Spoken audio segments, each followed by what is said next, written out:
Well, look what's back again, the month of March, right on schedule because that's just how calendars work. And look what it brought along for the ride, a bunch of new video games. Who could have anticipated this? Well, we did, and here are March 2025's biggest game releases. Before we get into it, just the usual caveat that we try to make these videos as comprehensive and informative and accurate as possible, but release dates do change and we have been known to make mistakes. Case in point, last month I got all riled up about PGA Tour 2K25's Legend Edition having the ludicrous price of $199.99, but that was a typo that nobody caught. The price is wrong. It's in fact priced at $119.99, so still expensive, but less outlandishly so. So apologies for screwing that up, and for anything else I've ever screwed up or ever will screw up in the future. Obviously, you're not a golfer. On a related note, we also do our best to make these videos entertaining, and it's a delicate balancing act sometimes. You make something too serious and you bore people, and you make it too silly and it annoys them, and we heard you loud and clear about last month's episode going a little too hard with the goofs and gags, so we'll try to pump the brakes on that this month. Shh, even before you start. That was a preemptive shh.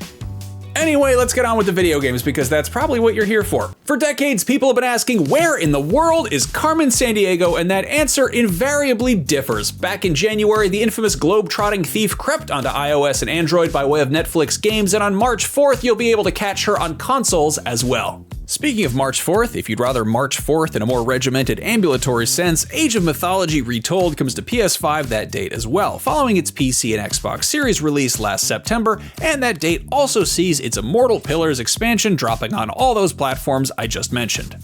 If you'd like to immortalize some stuff in a building with pillars out front, you can do exactly that in 2 Point Museum, the latest cartoony management sim from the folks behind 2 Point Hospital and 2 Point Campus, except this time, you probably guessed, you'll be curating a museum of very silly exhibits. That's on PS5, Xbox Series, and PC.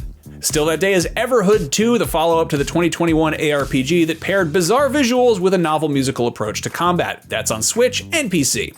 If you prefer more conventional RPG, on March 6th you can play Suikoden 1 and 2 HD Remaster, Gate Rune, and Dunan Unification Wars, which may sound like a straightforward remaster of the beloved PS1 classics with some fancy buzzwords slapped on for fun, but it is in fact a remaster of the PSP port of said PS1 classics, and you can now play it on all of the modern platforms to your heart's content. March 6th is a big day for new games too. Split Fiction is the latest from Hazelight Studios, the team that gave us A Way Out and It Takes Two, and once again this is played exclusively co-op and it follows a pair of writers, one sci-fi, one fantasy, who are sucked into a simulation and forced to work together to escape. I guess you could say It Takes Two to find A Way Out. That's coming to PS5, Xbox Series, and PC. Also coming to those platforms is FragPunk, which will have a team of 5 working cooperatively to shoot the members of a different team, also comprised of 5 players, also trying to shoot them in return. That was a really clumsy way of saying this is a 5v5 shooter. But wait, hold on, before your eyes glaze over because we have so many of those, here's the hook for this one. It's got a roguelike twist, and players draw cards that add modifiers that change the dynamic, stuff like flipping the level upside down, or changing the weather to make it harder to run without slipping and falling on your ass, or activating big head mode so you can shoot the enemy teams in the heads more easily, or making little head mode so they can't shoot you as well. If you prefer a game that involves bizarre cranial maladies of this sort, but is a little less of an assault on the senses, Do No Harm is a medical simulation with a Lovecraftian twist, so you'll be treating patients for ordinary old-timey ailments and also helping them cope with the lasting effects of encounters with unthinkable cosmic horrors. That's on PC. If you think dragons suck and you want to beat the crap out of them, you can go do that in Dragonkin the Banished, a good old-fashioned action RPG set in a fantasy realm that is all messed up for dragon-related reasons. That hits early access on PC March 6th with new-gen console versions to follow at a later date. On March 7th, if you're suffering from a bad case of WrestleMania and you've got enough money in the bank, you could beat the clock and play WWE 2K25 a whole week early by snagging the Bloodline or Deadman editions. Otherwise, the standard edition is out March 14th. That's on everything but Switch. If you'd like to play a video game that has considerably less sweaty people jumping on each other, March 7th also sees the release of Sugardew Island, your cozy farm shop. This looks like Stardew Valley by way of Animal Crossing, and you'll toil away in the fields growing cartoon fruits and vegetables to sell to the magical forest folk, befriending some whimsical characters along the way. And also, it has romance options, so hey, maybe it does involve sweaty people jumping on each other. Anyway, that's on Switch, both PlayStations, Xbox Series, and PC. On March 10th, Rise of the Ronin hits PC following a year of console exclusivity on PS5. I feel like this one came and went without much commotion, but it's a totally decent open-world samurai game, so if you can't wait 10 whole days for Assassin's Creed Shadows, or however many months for Ghost of Yotei, that's an option now too. If drinking a hot cup of matcha is more appealing to you than wielding a katana, how about a nice relaxing game about a former arena fighter retiring to manage a tea shop? Well, that's what Wanderstop looks like, but there's more going on here. It's from some of the creators of the Stanley Parable and Gone Home, and in addition to being a cozy game about making tea, it's also a commentary on burnout, like the psychological kind, not the racing game. Check out the trailer for Wanderstop, it looks like it might go places. That's on PS5 and PC on the 11th. On March 13th, Dungeons of Hinterburg meanders its way onto PS4 and PS5 following its Xbox and PC launch last summer. This is also kind of a commentary on burnout, but rather than quitting an exciting violent job to do business stuff, it's about quitting a business job to go do exciting violent stuff, namely climbing around in the Alps slaying monsters instead of climbing the corporate ladder.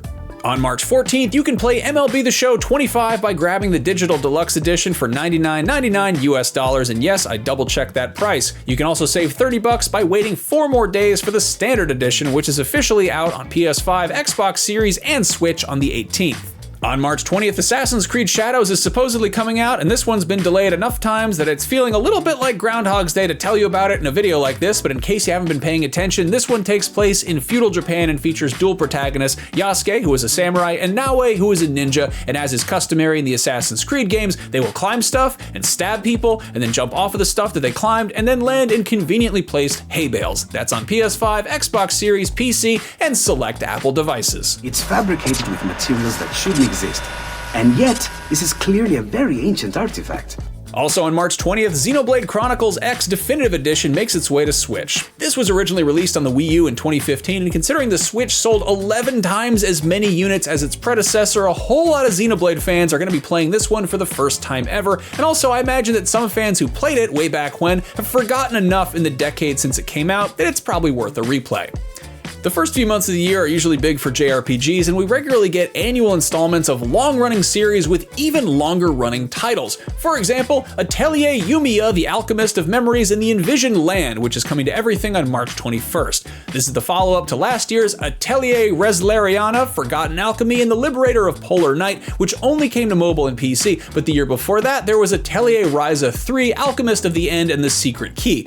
Not counting ports, remakes, or side stories, new verbosely entitled installments in the Atelier series have been released basically every year since it debuted way back in 1997. This is pretty impressive considering how impenetrable it probably seems to newcomers. I mean, Atelier, the name of the series, is an esoteric word for workshop that I'm not sure how to pronounce, and I had to look up to figure out what it means. So part of me is like, maybe they should workshop that title, but at the same time, if it ain't broke, don't fix it. Clearly they're doing something right, because this series has been going for almost 3 decades with steady installments. Outside of sports games, I can't think of too many franchises that have managed to steadily churn out new games for this long without completely derailing, rebooting, becoming massively popular, or some combination thereof. So if we have any Atelier fans watching, I'm really curious, where do you start? How do you get into it? What's the big deal? Am I pronouncing it right? You keep using the word. I don't think it means what you think it means. Anyway, if you'd like a video game series that's a little more self-explanatory about where it takes place and what you're doing there, Killing Floor 3 hits new gen and PC on the 25th, and it'll have you and maybe some pals teaming up to make a real mess, shooting and stabbing a bunch of god-awful bioengineered abominations. You know, the real Killing Floor is one that has a bunch of slippery areas and trip hazards, so watch your step out there. Somebody put up a wet floor sign for Pete's sake.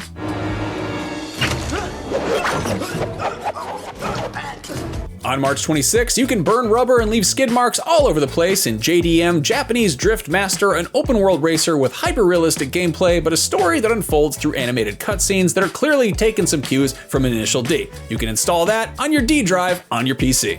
On the 27th, Atomfall hits everything but Switch, which has some obvious Fallout DNA, but probably cribs a bit from Stalker as well, as it incorporates some survival elements and is based loosely on a real nuclear disaster rather than a fictional nuclear war. Atomfall takes place in an alternate timeline where the 1957 wind-scale fire went a whole lot worse, leaving the United Kingdom thoroughly irradiated and also populated with some creepy Wicker Man cultists and Bioshock-looking robots, which you will help deal with. Thank goodness you're here. If you'd rather deal with some high-value elusive targets or just make people slip on banana peels in immersive VR, Hitman World of Assassination comes to PlayStation VR 2 that day as well, and you can play or replay the entirety of IO Interactive's utterly brilliant and also completely slapstick assassination sim completely from Agent 47's perspective. This was released for PSVR 1 already, and it's made its way to other VR headsets since then with a not-so-great reception, but hopefully some extra time allowed this version to be fine-tuned. And hey, even if it's one of the worst ways to play a great game, it's still something new for PSVR 2 owners, and also, you can make people slip on banana peels, which will never not be funny. Look, look, look, look. Look! Oh!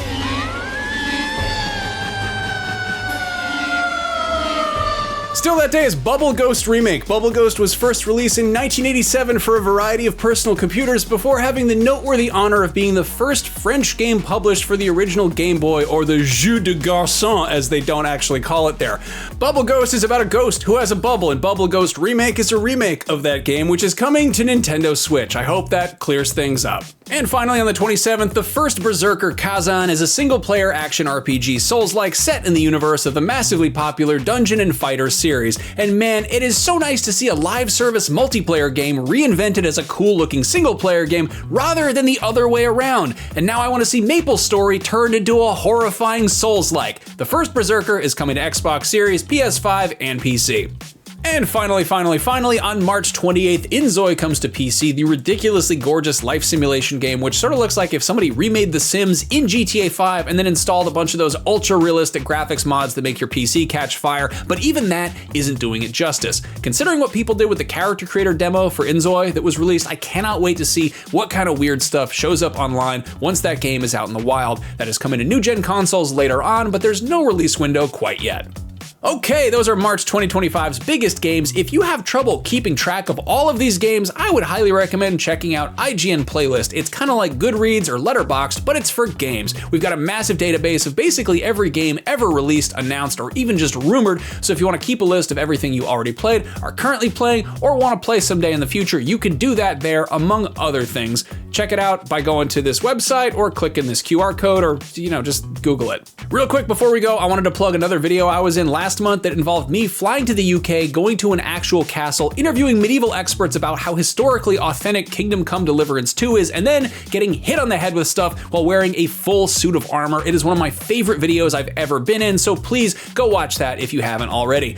Before we go, a big huge thank you to Amanda Medina, Chris Del Padre, and Logan Plant for helping this video come together each and every month. A lot of work goes into it, even when we screw up sometimes, so thank you to everybody who tunes in every month and watches. Sound off in the comments below with what you're playing this month, or anything we might have forgotten, or just to say hi, whatever. I'll see you next time, everybody. Thanks for watching. Still that day is Bubble Ghost Bubble Ghost. Why is it Bubble Ghost? Still that day is Bubble Ghost Remake. Bubble Ghost is about a ghost who has a bubble. Bubble Ghost, in case you couldn't figure it out, is about a ghost who has a bubble. Still that day is Bubble Ghost Remake. Bubble Ghost was first released in 1987. I don't know why it's so funny.